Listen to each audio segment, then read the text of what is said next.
I'm calling this meeting to order. This is a special meeting of the Redmond City Council held on Monday, August 5th, 2024, commencing at 7 o'clock p.m. I will call roll, starting with Council President Kritzer.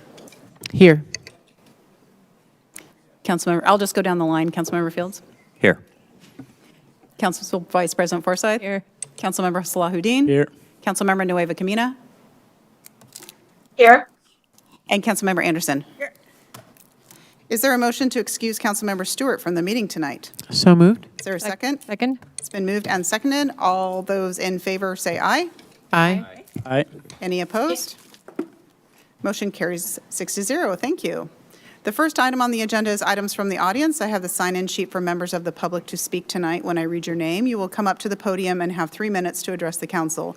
Council members generally will not respond to comments or questions directly at the meeting. Members of the public are welcome to email the council anytime at mayorcouncil@redmond.gov. The views stated by members of the public do not represent the opinion of the City of Redmond. And as a reminder, RCW 4217A555 prohibits any public comment during the council meeting in support or opposition of ballot propositions, measures, or candidates. All comments must pertain to the City of Redmond business as indicated on the sign-in sheet, and there are 3 people signed up to speak tonight, and no one is signed up to speak remotely. So I'll call you all up, and you'll have 3 minutes to address the council. I'll start with Paul Edward Morris, then David Morton, then Bob Yoder.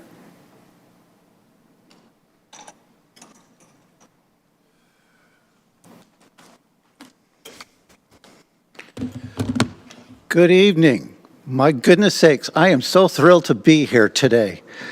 I am speaking in behalf of all those who are potential cardiac arrest victims.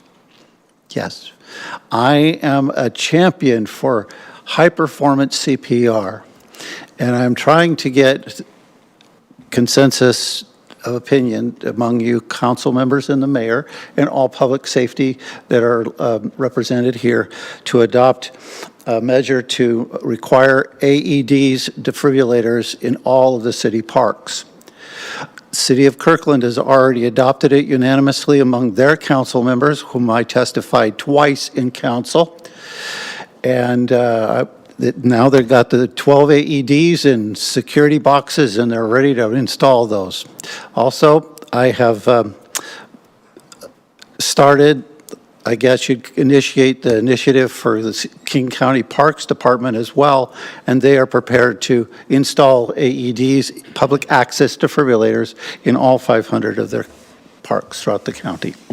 And no, I'm not trying to break my arm, patting myself on the back, because I'm the one who initiated all of this. But if you're not part of the solution, you're part of the problem.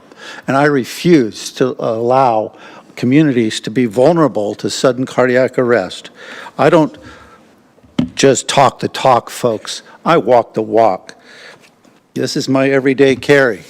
I carry my defibrillator with me. This is a fully operational rechargeable defibrillator, and it's GPS driven, and it's just a marvelous piece. And I also carry my bag valve mask with me so that I can give breaths. I'm an instructor for American Heart Association. I'm currently teaching full-time missionaries for the Church of Jesus Christ of Latter-day Saints in all the zones throughout the Washington-Seattle mission. Also been asked to teach the staff at the Washington-Seattle Temple as well. So I know from what I speak is true. I also taught CPR through the Nick of Time Foundation as a volunteer instructor. Nick of Time Foundation is a heart screening. Of course, our councilman over here, you know what I'm talking about.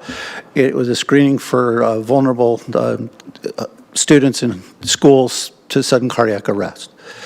And I got to teach those students, and they come back to me the next year, and ladies and gentlemen, I swear, they've come back to say, guess what I did this summer? They saved a life with the skills that I was able to teach them. So I'm asking, please, let's put defibrillators in all the public parks. I'm sure you folks over at the fire service would really appreciate having a more salvageable patient, right? Wouldn't you like to be able to have Rosk right there at the park? Of course. So I guess the red light just came up, and I'm going to wrap it up by saying I'm very happy to be here, and the council, I've emailed several of you members, and hopefully I will be able to get some feedback on it. Okay? Thank you. Thank you. Next is David Morton, then Bob Yoder. Do you mind if I leave now that I'm done? Yes, you may go ahead. Okay, I just need to get permission to No, leave. you don't need permission. Thank you for coming tonight. Madam Mayor, it's so nice to have met you again, Yeah. and also you folks on the council. Absolutely thrilled. And we will be heart-safe communities, I swear, No, thank you. day I die. So, all right. And you over there in public safety, thank you for your service. Very valuable. Thank you.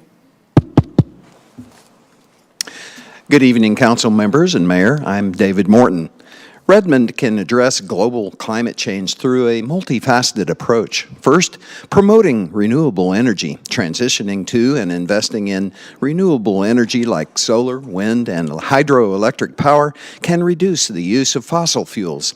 Incentivizing solar panel installations and establishing community solar programs will make renewable energy more accessible. Second, implementing energy efficiency programs for buildings is crucial. Enforcing energy codes for new construction and retrofitting existing buildings with energy-efficient lighting, HVAC systems, and insulation while providing incentives to upgrade will drive down energy use. Third, sustainable transportation. Reducing vehicle emissions is essential. Expanding public transit options and improving EV infrastructure can reduce greenhouse gas emissions. Investing in more EV charging stations, promoting electric buses, and enhancing bike lanes and pedestrian paths will reduce carbon emissions. Fourth, enforcing green building standards for new construction ensures energy-efficient and environmentally friendly buildings. Adopting LEED certification or other green practices can minimize energy consumption and waste. Fifth, robust waste reduction and recycling programs can lower emissions. Promoting composting, reducing single-use plastics, encouraging businesses to adopt zero-waste practices, and public education campaigns will enhance waste reduction efforts. Sixth, expanding green spaces and protecting existing forests can enhance carbon sequestration. Urban greening projects like planting trees and creating community parks and gardens improve air quality and reduce the urban heat island effect. Seventh, by developing comprehensive climate resilience plans, Redmond is prepared for climate impacts. This includes upgrading stormwater management systems and designing buildings to cope with increased heat and precipitation. Eighth, engaging the community through education and participation is vital. Hosting workshops, campaigns, and events to raise climate change awareness and promote sustainable practices among residents and businesses can drive community-wide action. And ninth, adopting and enforcing policies that support sustainable practices like carbon pricing and strict emissions standards is essential. Collaborating with neighboring cities, state agencies, and the private sector can amplify the impact of Redmond's efforts. These strategies can significantly contribute to mitigating global climate change while fostering a sustainable and resilient community. Thank you. Next is Bob Yoder.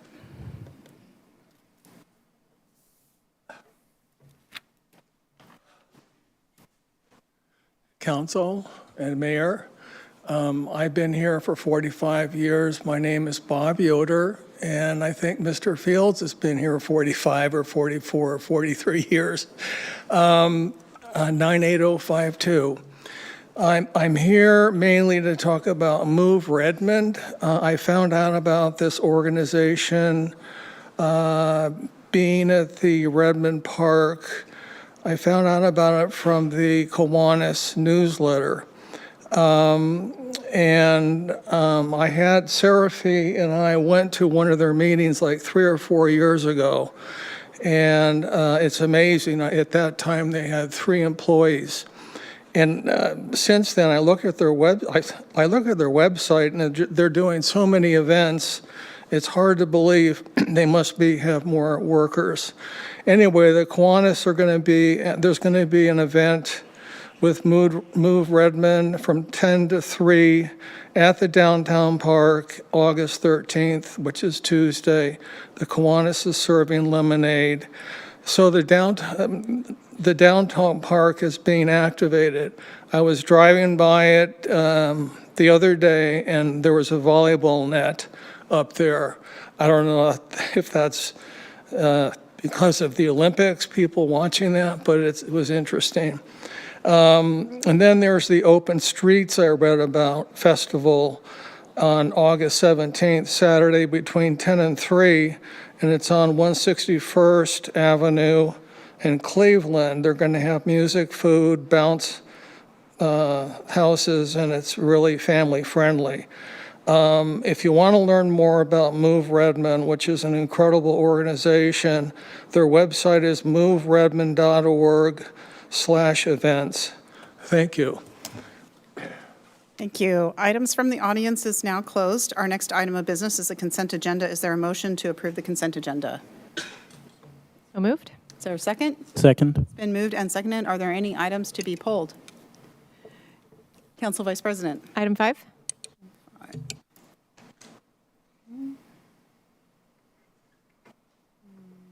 Okay, great. Thank you. Any other items to be pulled, Council President? I don't have any items to be pulled, but I did want to make a comment on one of the items. I can wait till after, but I Okay, just why don't wanted we to wait note till that. Thank you. after the vote? Any other items to be pulled? Seeing none, there is an ordinance to read into the record. Find it.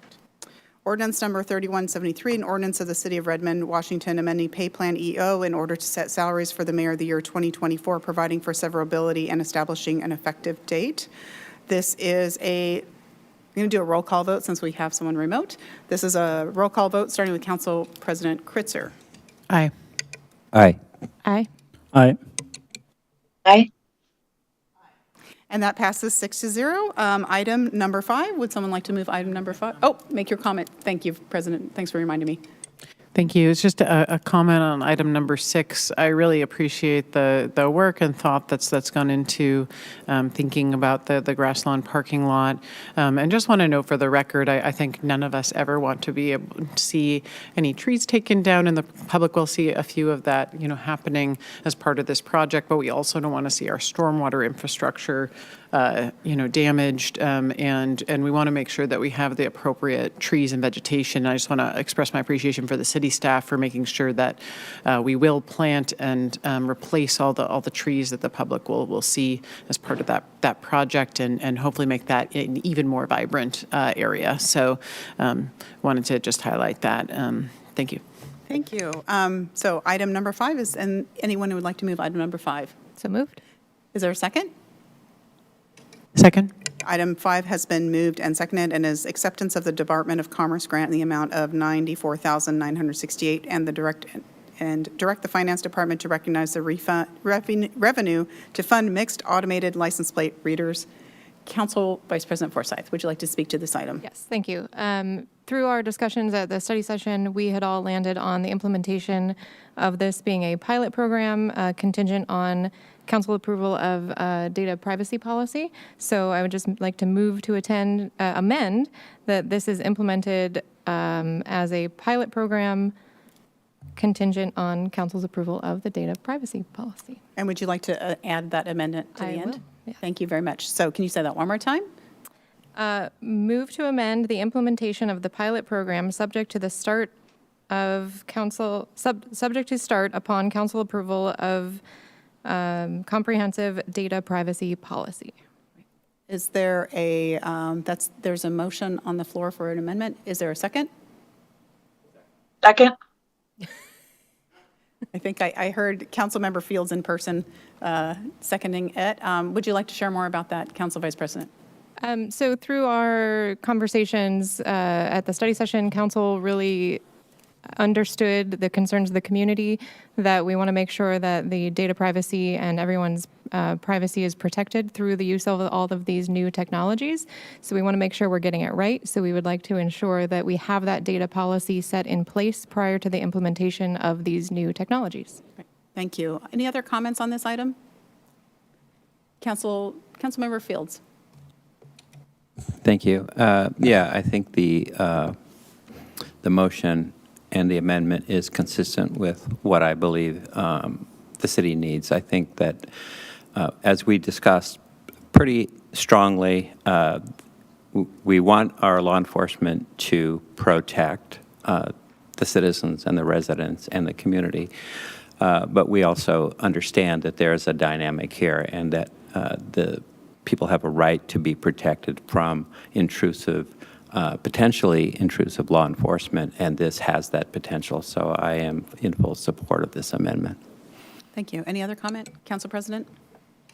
I would just say I also am in support of this and us continuing our discussion around the policies that govern this technology. I'll also be voting yes on this overall motion tonight, and would just suggest that we bring the discussion of the data privacy policy back to the next Public Safety and Human Services Committee if the chair is amenable.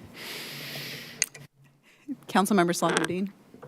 Absolutely. Would love to bring that back to the next conversation. And just echoing my colleagues, I appreciate Council Vice President Forsyth's amendment in thinking long-term on how we're evaluating, the opportunities that we have. And there will be a lot with regard to public safety technology, and making sure that we're implementing these in phases to assess how they're impacting our community will be critical. So thank you, and I will be voting in support as well. And with that, I did notice that our police chief is nodding in understanding bringing it back to the next meeting. So thank you. He's thumbs up.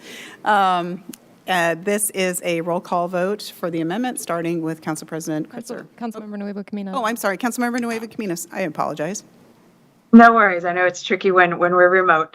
I wanted to, I'll be voting in accordance with the amendment. And I just wanted to recognize the council as we've got very different lived experiences, and being able to say yes, both and. Yes, we see the need and the benefit of this, and we want to make sure that we're getting it right, and always with our residents first and foremost. But just wanting to recognize the council as being able to see the both and. So thank you. Thank you. Any other comments tonight on this amendment? So this is a roll call vote, starting with Council President Kritzer. Aye. Aye. Aye. Aye. Aye. That passes 6-0. And now back to the original item as amended. Any other comments? Seeing none, this is also a roll call vote, starting with Council President Kritzer. Aye. Aye. Aye. Aye. Aye. And that passes 6-0. Thank you all very much. Our next item is of business is a staff report for the Transportation Master Plan status update. Carol Helen, Director of Planning and Community Development, will introduce this item. And while she's coming up here, I just want to say welcome aboard Recology. Looking forward to working with you.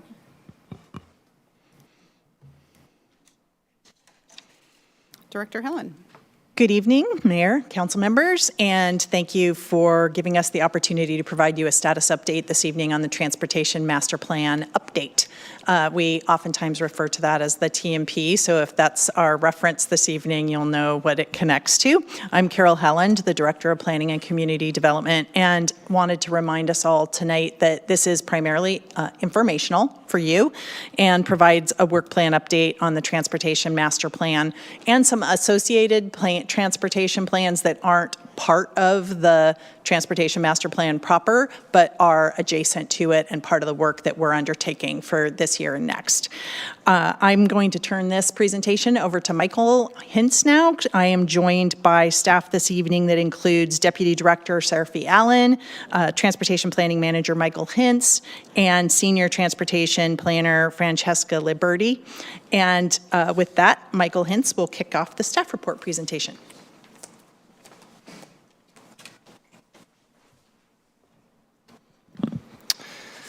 Thank you very much, Director Helen, and Madam Mayor and Council. We're pleased to be here this evening to give you an update on the Transportation Master Plan. As Director Helen said, I'm the Transportation Planning Manager, and I'm leading this effort, and joined here by Francesca Lamberti, who is also contributing to the update. So we're going to provide you a short presentation going through the progress that has been made to date and what's on the horizon for the Transportation Master Plan, and then open it up to your questions. So we are going to go over an outline of the Transportation Master Plan and look forward to your feedback on that, as well as a schedule for its progress over the next year or so. And then we're going to walk through some of the transportation, some of the plans chapters that we've made progress on to date, as well as go through a community engagement timeline, and then conclude with some milestones and next steps. Before jumping into the TMP, I did want to provide some context for what the TMP is and how it relates to the comprehensive plan. I know the council is very familiar with the comprehensive plan. It's been, we're in an update process that's been ongoing for quite a while now. And the transportation is one element of the comprehensive plan.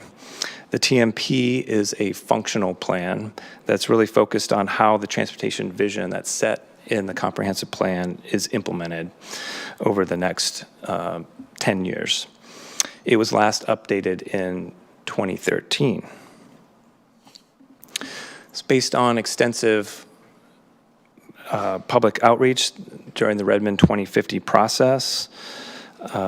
These guiding principles and transportation strategies were developed and really frame the transportation element in the comprehensive plan.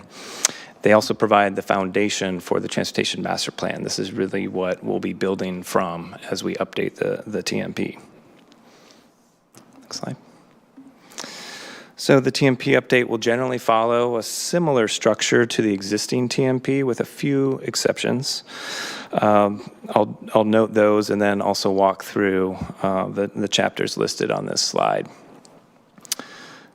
There will be a new chapter on curb space management, which will include parking, as well as policies and strategies for managing other curb uses, such as outdoor dining and green infrastructure, to name a couple. There'll also be a chapter on technology. We feel that more focus on how the city can leverage technology to improve mobility, access, safety, and management of the transportation system is appropriate. And I guess I'll walk through just a couple of the other chapters and give you a flavor of what's going to be in those chapters. The street system plan will be the foundation for the modal chapters in the TMP. It's going to focus on presenting a layered complete streets network, that recognizing that not every street can do everything. Some streets may emphasize vehicle movement, for example, while others may emphasize transit or biking or both. And we're going to work to identify where modal conflicts exist on the network and develop policies and strategies that help to clarify the priorities for a given corridor and help with decision making when it comes to capital projects. There will be chapters addressing each travel mode: walking, biking and micromobility, transit, and freight. The transit system will present the city's desired transit future. This is something the city hasn't had in a while, and it will definitely help in our conversations with transit providers like Metro, King County Metro, and also have strategies to facilitate access to transit. The freight and goods delivery chapter will define freight routes, much as they are today, but also put a lot of focus on goods delivery and how to effectively accommodate the ever-growing volumes of package delivery associated with online shopping, while meeting other goals around safety, curb space, and greenhouse gas reductions. The Transportation Demand Management chapter will identify strategies for changing people's travel behaviors. Many TDM strategies are cross-cutting and will relate to the other chapters in the plan, so we'll be sure to make those connections clear. And then finally, there'll be a chapter on monitoring progress. We're putting a lot of focus on revisiting some of the performance measures related to transportation to ensure that they align with the guiding principles and the strategies in the comprehensive plan and are easy to communicate to the public and update on a regular basis.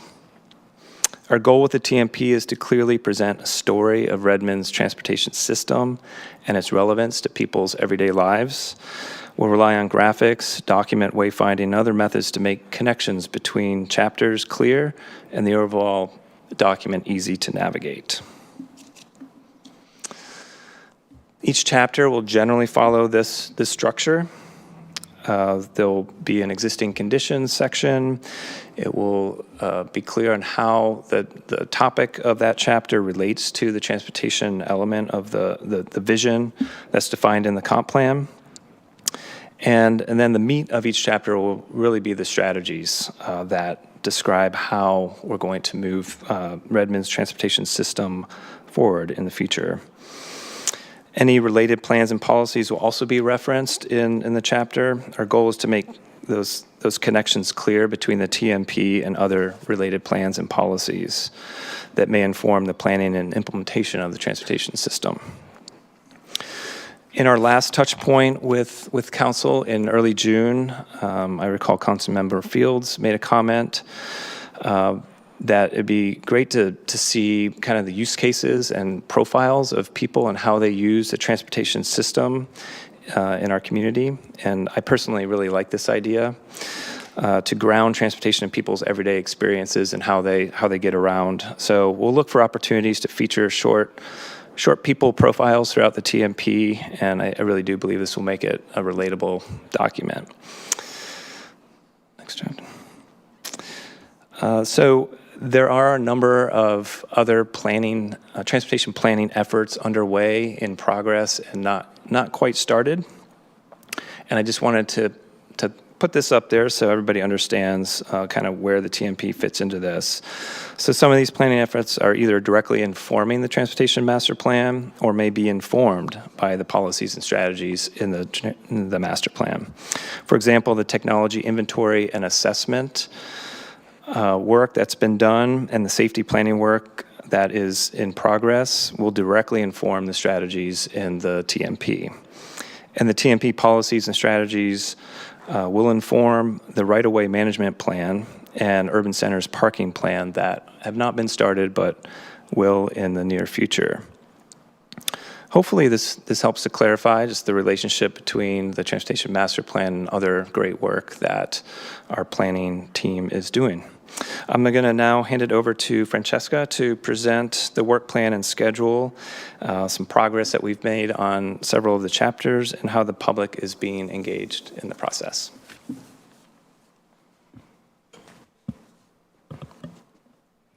All right. Let's go to the next slide. Okay. This schedule shows an overview of each TMP chapter's progress and timeline. As shown with that blue "We Are Here" line, Transportation Planning and Engineering is making progress on multiple chapters simultaneously, you'll see, both internally amongst our team and with our consultant teams. We will dive into deeper detail about a few key chapters that we've made the most progress on in the upcoming slides, including active transportation and curb space management, as Michael mentioned. We anticipate bringing a substantive draft of the entire TMP to council in approximately Q2 of 2025. Summer 2025 will be focused on gathering feedback from council, yourselves, and from the community with increased outreach at that point. And we anticipate adoption of the TMP by the end of 2025. Next slide. All right, so now we'll jump into a few key chapters here and what we expect to include in those. This is our active transportation plan for bicycling. So contained within the TMP's bike chapter, we're calling this Active Transportation Plan Bicycling. This intends to build upon Redmond's existing bike network by connecting network gaps and promoting an increased bicycle mode share citywide. This chapter will include a future bicycle network map with prioritized corridors for bicycle use, and with the intent to identify shorter vehicle trips that could be converted to future bicycle trips and increase Redmond's overall bike mode share. In addition, the strategies included in this chapter will align with Redmond's vision for reducing vehicle miles traveled and greenhouse gas emissions. This chapter will include strategies for addressing e-bike usage in Redmond, which we're currently collecting feedback on from the community as part of our engagement, and we'll discuss that in more detail in the coming slides as well. Next slide. All right, so then our curb space management chapter will establish Redmond's overall strategy for prioritizing space in the public right-of-way. Michael mentioned this a few slides ago, especially looking at key corridors that have capacity for multiple transportation modes and thinking about how we prioritize those modes amongst those corridors. With on-street parking included as a component of curb space, this chapter will set the stage for our urban center parking management plans that will support the goals of the TMP. The curb space chapter will include strategies that will help Redmond's future parking system accommodate the city's long-term vision. Finally, we'd like to talk a little bit more about our active transportation plan walking. And first, we'd like to clearly define at the start of this chapter of the TMP that the walking mode and pedestrian terms will be inclusive of people with all abilities and mobility devices. So just because you see the term pedestrian or walking, that's going to be inclusive of wheelchairs, other mobility devices, folks that need to roll, to move around, basically anyone and of any ability who can use Redmond's sidewalk network. So we'll define that up front so that we're very clear and inclusive within this chapter. This chapter will identify gaps in Redmond's existing network and develop a framework for creating and improving pedestrian connections. Strategies will also include incorporating pedestrian level of traffic stress to identify high comfort facilities and promote safety. Next slide. All right, this slide shows an overview and timeline of our ongoing community engagement efforts. We are building upon the outreach Redmond 2050 completed to develop the transportation element of our comprehensive plan, which shaped and continues to drive the goals of the TMP. Our outreach now is asking some more detailed questions to build upon the feedback that Redmond 2050 received. In addition, we are using Redmond's Pedestrian Bicycle Advisory Group, PBAC. These meetings, which are open to the public, and we encourage all community members to attend, as an ongoing forum for feedback. And yeah, we encourage participation from any community member who would like to attend, and this will be kind of a venue for TMP feedback at these ongoing meetings. Next slide. So some initial feedback we've received. This first slide includes questions that we've asked and what we've heard in response. This includes some Redmond 2050 efforts as well, and our initial transportation planning and engineering's initial efforts over the last couple years. So we focused on what concerns folks see, especially around light rail station areas and how they would anticipate getting to our future light rail stations and the ones that have recently opened. And we've heard that the community desires more first last mile connections, especially when connecting between transit and other pedestrian or bicycle modes. Next slide. So as we continue, we're kind of delving a little bit deeper into those questions, asking for some more detailed feedback. We're building on previous engagement as well and trying to really get into what folks are experiencing and understanding. We want to continue to learn about how community members plan to access light rail and what, if any, challenges they foresee in doing so. And in addition, we're gathering more feedback about e-bikes in Redmond and overall bike usage as well. This will supplement the progress of our active transportation plan when looking at ways to increase short bicycle trips and increase Redmond's future bicycle mode share overall. And with that, I'll pass it back to Michael to conclude and review some next steps. Great, thank you, Francesca. Yeah, next steps, we will obviously continue to develop the content for the TMP and build out those chapters so that we have a good draft for you to review in Q1 or Q2 of 2025. Our next touch point with council is related to the Safer Streets Action Plan. We have a study session on August 13th. And then in November, we hope to come back to council with another update on the TMP, and by that point, we'll have made some substantive progress on additional chapters. And then for the Safer Streets Action Plan, we are shooting to have a draft ready for council in Q1 2025. And with that, I would love to open it up to your questions. Thank you so much for the presentation. Are there any questions in preparation or on this or in preparation for next week? Council Vice President. Thank you. And thank you for the catch on the active transportation plan for walking, because I was jotting down ADA and you hit it right out of the gate, so I appreciate that. On the active transportation plan for biking, I am never quite sure when to bring up things that community members bring to me. So since this is the overarching look, I'm going to bring it up now. So the intersection of Bellred and Westlake Sammamish Parkway, there is a bike lane to turn onto Westlake Sammamish, but there's no arrow, and the bike lane doesn't continue. There's actually an island there, so it's rather unsafe. I will email this to you as well. But there's been a large request to get a left turn arrow for folks traveling in that bike lane. And then looking at the curb management plan, I was interested to know if that includes alternate transportation management, like Lime bikes, Lime scooters, if we're going to actually start geofencing so that people are parking those in ways that are still meaning that accessibility is key for people getting around, strollers, wheelchairs, walking, that these don't become impediments as they have been in the past. And then also on the curb management plan, I know I've brought up before pickup zones for rideshare, and I think this will be critical when light rail is finally in downtown. So hoping that we will see a section or a policy around pickup and drop-off zones as well. Yes. Yeah, thank you for those questions. For the curb space management plan, Lime bikes and scooters and bikes it's definitely a use that needs to be accommodated at the curbside. So the transportation master plan is really going to establish that priority framework for those different uses. So what's the highest priority in, say, downtown versus the lowest priority? And so it's going to set that framework, and there will be a follow-up right-of-way management plan that is going to delve a little bit more into, block by block, what's happening on the curb.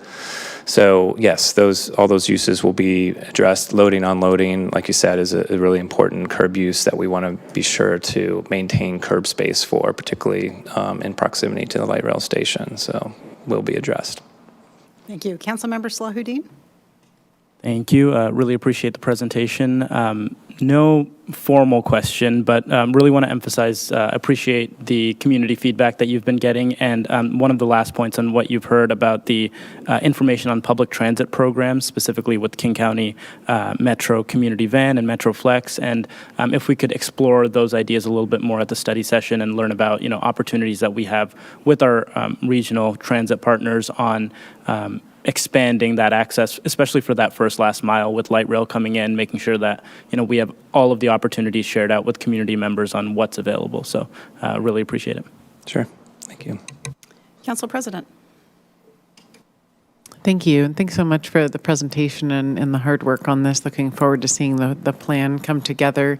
I will note that we've had some really positive meetings so far in our, what I would call kind of our first last mile subcommittee that has included myself, Council Vice President Forsyth, as well as Councilmember Stewart.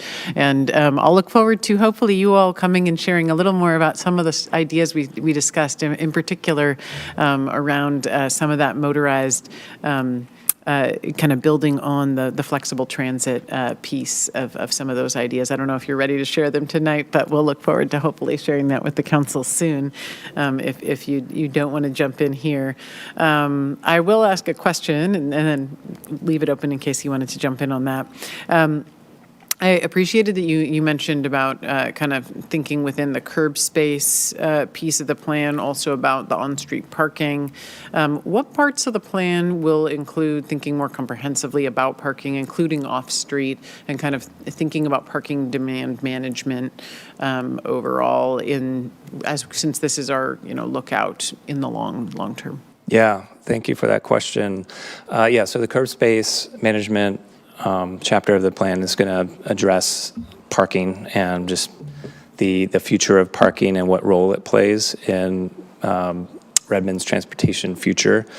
We are simultaneously developing parking plans for each of the urban centers. We're updating the downtown parking plan and developing plans for Overlake and Marymore Village. And those plans are really going to take a hard look at the existing on and off street parking inventory, utilization, and that information will help craft, appropriate policies and strategies for managing that parking. Parking will continue to be a need in these urban centers, and we want to be sure to accommodate that. At the same time, there's many other demands on the right-of-way, and we have to take a really close look at how we're, for example, building out a high-comfort bicycle network and how that interplays with on-street parking and what is the higher priority in some cases. Thank you. And to be clear, I'm very excited about our this plan really focusing on different ways that we can incentivize people to be using different modes of transit, as we kind of think comprehensively about transit and how we most effectively can use the parking spaces that we have. I know I've heard also a lot with even some of our changes in downtown Redmond from businesses of questions around, employee parking and other types of things like that. And as we just think about how we grow and how we balance all the different uses, I think it's helpful to be able to share out with the public how we're thinking about that aspect, in addition to obviously all the really great work that's slated in here around biking, walking, transit, mass transit type of uses. So as we kind of think through the future, so I'll look forward to that. Absolutely. I should also mention, as part of the parking planning work, we will be engaging with property owners and really trying to explore those opportunities for shared parking and utilizing a lot of the existing parking that exists that maybe today is not utilized well. So we want to, as you said, take full advantage of what's existing and make sure that it's being optimized. Great. Thank you so much. Councilmember Fields? Thank you, Mayor. Thank you, Mayor. First thing I want to say is the presentation and this conversation feels really like a dialogue to me. I think I oftentimes feel like staff doesn't listen to us. That's just my opinion. But this really feels like an ongoing progress between you, the staff, and the leadership in the city and the elected officials. So I completely appreciate the work that you've done and your attention to what we've tried to lay out as policies. So thank you. Speaking of policies, there is a section here called related policies. And I know I've been saying this for 9 years, and earlier today we heard from Dr. Morton again, many times, and I appreciate it every time, that a big part of our obligation as a jurisdiction is how we can have a transportation plan that actually is responsible and addresses the issue of climate change and carbon emissions. And I'm a little bit more passionate about it this week. My two granddaughters are here, 9 and 11 years old, and I really think that we owe them a future. So I guess what I would like to see is somehow a strengthening, going to Council President Kritzer's comment about incentivizing and educating the public, even, as Dr. Morton said, part of our responsibility is to educate the public.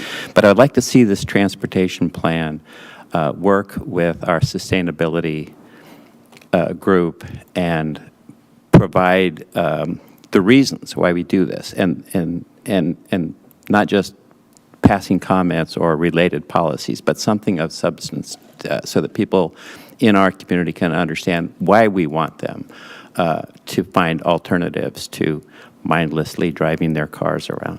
And so if there's something that you can investigate or research and provide into this transportation plan, it'd be greatly appreciated. Thank you. Yeah, I appreciate that, and I think that's part of the story. We want to tell the why of all this, and we will be engaging a consultant that has a lot of experience in greenhouse gas modeling, and we want to tie our strategies to that so that we can clearly say, okay, if we pull this lever, building out High Comfort Bicycle Network as an example, what can we expect in terms of reduction in greenhouse gases and number of trips taken by bicycles? So we want to definitely make that connection clear between what we do, what we invest in, and what the anticipated GHG reduction would be. Any other questions or comments? All right. Well, thank you both very much. Looking forward to the next discussion. Thank you. Okay, thank you very much. Our next item of business is the staff report for the second quarter 2024 financial report. Kelly Cochran, Finance Director, will introduce this item.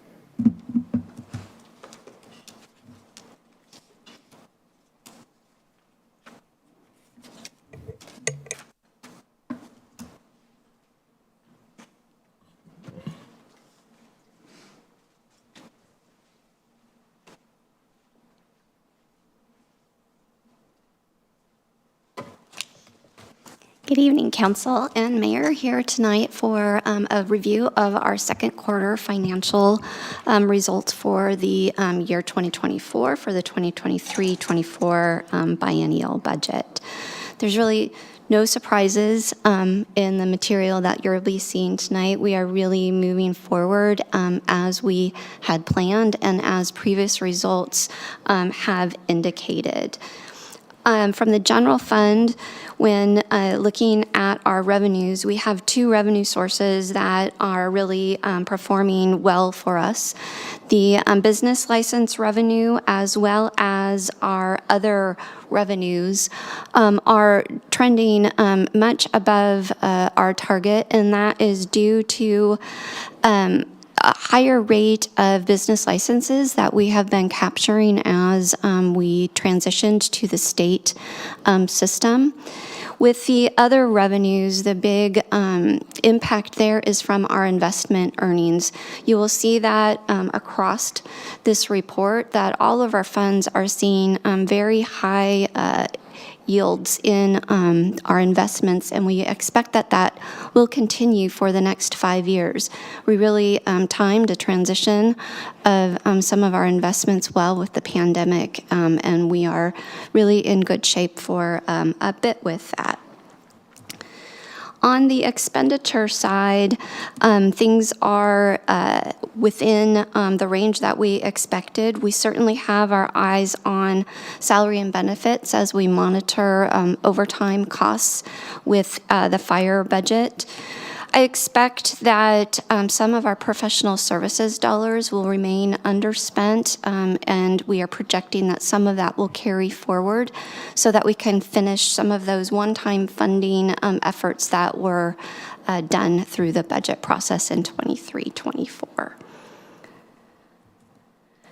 Departmentally, all of the departments are within range. The only department that I'm kind of got my eye on, again, is fire. Overall, they're still within budget, but we've got our eye on that overtime line item.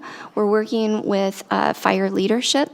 They've taken some management steps to help control expenditures on their side, and we've done what we can to recognize revenues for them to help offset some of the costs that they've seen. Capital investment program continues to perform well. I can point out here, again, if you look at other agencies and miscellaneous, kind of halfway down, that is the collection of investment interest. A lot of our capital funds hold high fund balances, and so we've been collecting investment interest there that's way outside of what we targeted. I do expect, I still feel positive about REIT. I think we're still going to get there. We might be a little bit shy, but we're ticking up and up and up, so we'll see. Perhaps if there is a change in interest rates, that might spur some activity. Water, wastewater utility, for where we are in the year, things are performing as they would, as expected. I will tell you that I've had a chance to look at July numbers, and they kind of jump off the chart. So I wanted to show Council just a reminder of how the revenues and the expenditures for the water utility are often out of sync until we get to the summer months. There is some upfront costs that we pay out of the utility, membership costs for Cascade Water Alliance, and some larger bills for King County wastewater treatment. And it's really not until we get to this time of year that we start seeing revenues come in. This is what last year looked like. You can tell it was just about the July, August timeframe that we started to see positive results. This is consumption this year. It looks a little bit different from last year. We did kind of hit some poorer weather in May than we did last year. So, like I said, I have had the opportunity to look at our July consumption reports, and we've seen a pretty steep incline, all driven really by weather. Looking at our baseline budget status, most of our programs are within the 75% spent rate, which is what we would expect at this point in the biennium. The safe and reliable drinking water is just slightly over, again, because we pay some of those upfront costs earlier in the year, and we're still absorbing those. No way.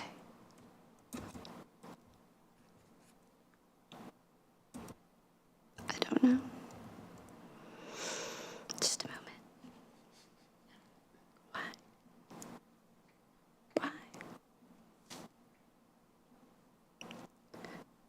I think Haritha will have to be my assistant from now on. Okay, it's still not working. Okay.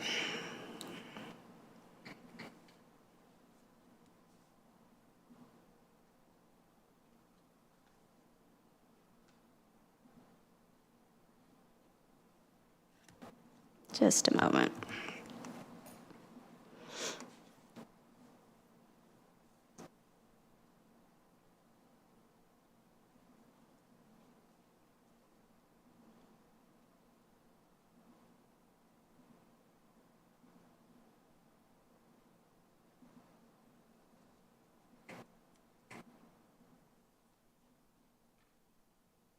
All right. Looking at safe and resilience, criminal justice is trending above where we would expect. That's really due to increases in jail costs that were not anticipated at the time that the 23-24 budget was developed. At this point, we've been able to absorb that increase within the police department budget, but we are watching this line item and looking to see if they need any type of budget adjustment for this biennium, and I give up. Strategic and responsive, the executive department is trending slightly above. That's due to some staffing overages due to filling positions. Again, we've got our eye on that, and I believe everything is pretty well in alignment within Vibrant and Connected. And my last slide asks if you have any questions. Well, thank you, Kelly. There you go. That one worked. So I think we need to get you a new laptop. So there's that. Are there any questions for our finance director this evening? Councilmember Salahuddin. Thank you so much. I'm going to ask a question about the last slide that we didn't see, specific to the Microsoft campus refresh, and it's at 93%. Just want to make sure that everything's good to go there as Microsoft's campus is nearing its completion. Yeah, it's great to go. That really indicates the progress that we've made on the project. So things are starting to open up. We're nearing the end. I think that there has been a slight extension, but we expect to wrap that up in 25. Yeah, thank you. And thank you, Haritha, for managing the slides. Are there any other questions for Kelly this evening? All right. Well, thank you so much. Appreciate the update. Our next item of business is Ombuds report for the month of July. We have Councilmember Anderson, and the month of August is Councilmember Salahuddin. Councilmember Anderson. Thank you. All right, for the July email report, we had about 6 email types come in since the last business meeting. The first one was regarding residents' concerns on tree canopy due to cutting down trees, and I didn't put all my notes here, but I forwarded that to our Parks Department for a response. We had several emails come in regarding the Plymouth housing property transfer, and still have several concerns about that item that was from earlier this year. I provided a response to most of those. I've got a couple more to finish. Was another resident that emailed in about safety concerns observed at Hartman Park regarding a person experiencing homelessness. And I believe the police have responded to that resident.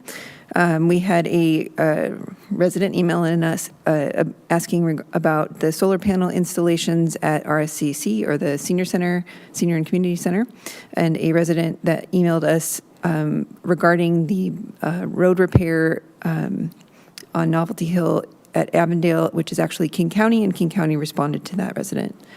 Lastly, there have been I had a couple conversations out in the neighborhoods this weekend. I had some concerns reported about secondhand smoke from vaping, cigarettes, and pot within 25 feet of multifamily units and City Hall. I met a young mom when I went to Parago Park this weekend who stated concerns about the Plymouth Housing Project protecting sex offenders and the risk of voyeurism at Anderson Park and school. Had a young man named Oberlin ask if the Parks Department would be offering defense against the dark arts classes at Redmond Senior and Community Center this summer. Had a conversation about noise pollution from cruising on Avondale Road. Concerns about the item that we amended earlier today on the permanent license plate readers, and wondering about how they could access their own plate records. I have a request from the same person for the city to send a newsletter on what residents need to do to help prepare for wildfire risk and smoke this summer. And this was a senior resident specifically concerned about their health. I had some complaints about a particular property on Avondale where there are 2 huge trees cut down. And I can send that request into Parks and respond to them directly, since they're my neighbors. And then another item, wondering where, just as a personal item, I'm wondering where council members can get voter information to help our neighbors and residents that are non-native speakers from the city for voter information. Thank you so much. Councilmember Salahuddin. Thank you. 5 days into the month, so I only have 2 ombuds items. One was regarding a Redmond bus center at Northeast 83rd Street and a loud screeching noise, so I connected the resident with King County Metro. I'm not sure if they've gotten a response, so I'll be following up as well just to make sure. And then there was an email that came in regarding custom apparel, and I connected them with Communications Manager Derek Wing, and looks like we're not needing any new apparel, but potential opportunities for the future. And then I'll cover just some other items of conversations that I had or had a phone call with Paul Morris, who came here and spoke tonight about the AED installation. So shared that with our parks team, and hopefully we'll get some follow-up on what's available in terms of those opportunities. This past Saturday, I was a judge for the Stem Tree Spreading Smiles Children's Business Fair. For 2.5 hours on Saturday, I judged nearly 50 youth businesses as young as 6 years old. They had some very, very inspiring and challenging businesses to judge. So it was really great opportunity, and we have some great young entrepreneurs in the community. Council Vice President Forsyth and I met with the Circuit team, which is the team doing the bellhop over in Bellevue, and looked at opportunities for last mile transportation, and looking forward to the conversation next week on exploring possibilities around that.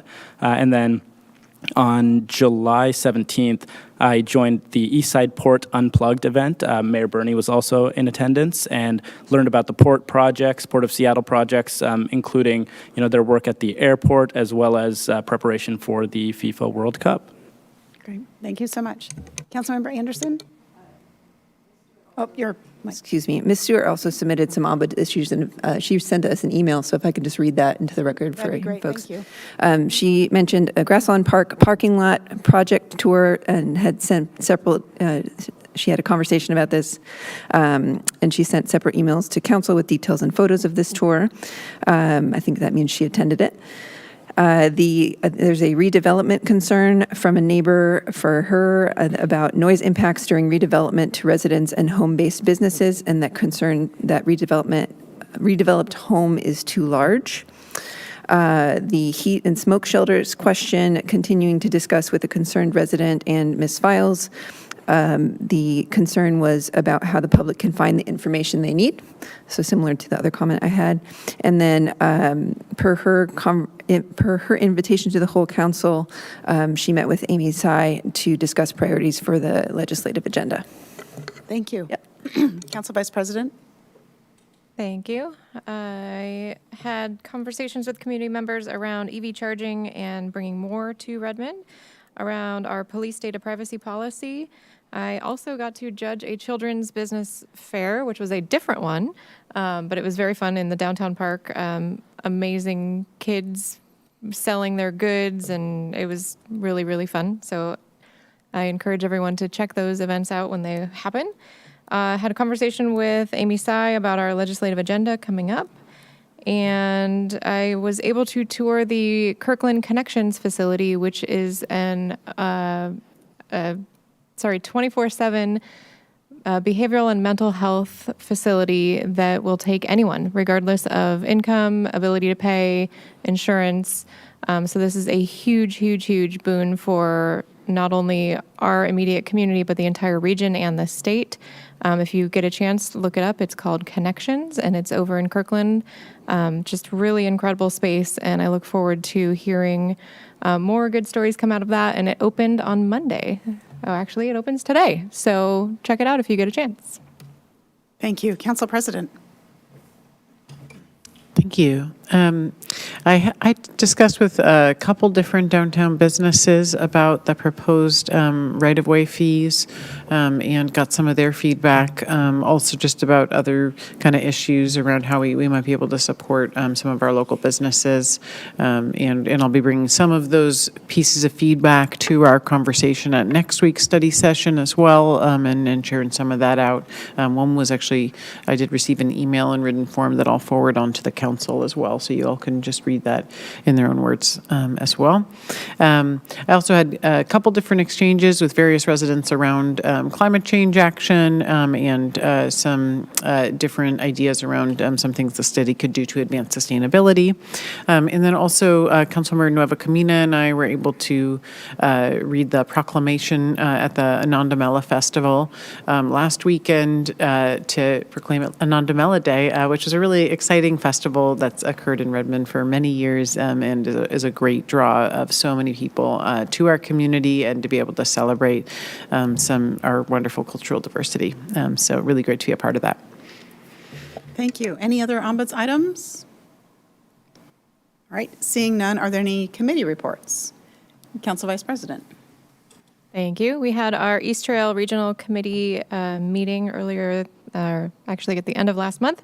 And major highlights are we're going to be looking for a new service agreement, so that cost share amount has been passed on to staff. It's really reasonable for Redmond's share is about $13,000, and for the bang for our buck, totally worth it.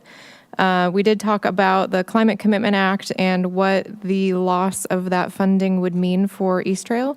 And I just did some quick math here, and it's about $25 million that would go away from East Trail if the Climate Commitment Act is overturned for our state. And we talked about e-bikes and how e-bikes are now officially allowed on King County trails with the understanding that they must go under 15 miles an hour. Great.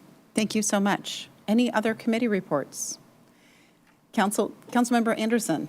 Sure, thank you. I attended two events for the Public Works Board that are just items to share, since it was something I added last time as well. We had a board meeting on Friday last week, and some highlights of that is we are making some really great progress on the diversity, equity, inclusion policy work that we've been doing with our same consultant, Anita Page, that's helping out City of Redmond. So that is amazing. And we also approved an ask for both our capital and operating budget for the governor. And then on the 25th or 24th of July, back in the end of July, I attended the opening of the McKinnon Creek Pump House water treatment facility in Lake Forest Park up by Kenmore. Thank you. Thank you. Council President.